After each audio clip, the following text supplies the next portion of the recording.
Moi, j'ai ma grand-mère que j'aimais énormément, qui est morte musulmane. Voilà. Euh, J'adorais tout ce qu'elle représentait, tout. Surtout dans sa pratique de l'islam. Lorsqu'elle est décédée, elle est décédée musulmane et j'étais musulmane à ce moment-là. Et la première chose que j'ai faite, c'est lorsque je suis allée au Maroc, j'ai récupéré son tapis de prière. Tu me suis? Non, je t'écoute, Amélie. J'ai récupéré ce tapis de prière.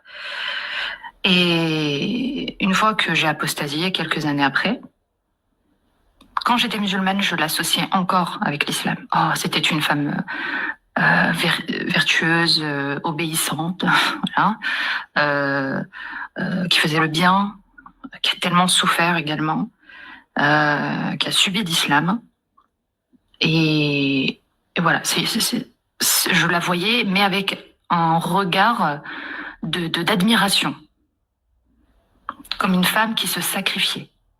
Puis quand j'ai quitté l'islam, j'ai complètement switch de regard.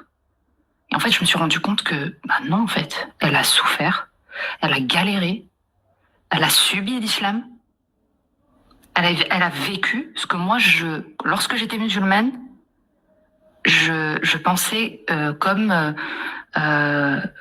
admirable, voilà.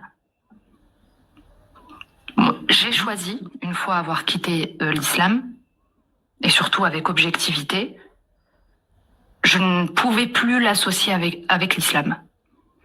Parce que, après ça, je l'ai considérée comme victime de cet endoctrinement.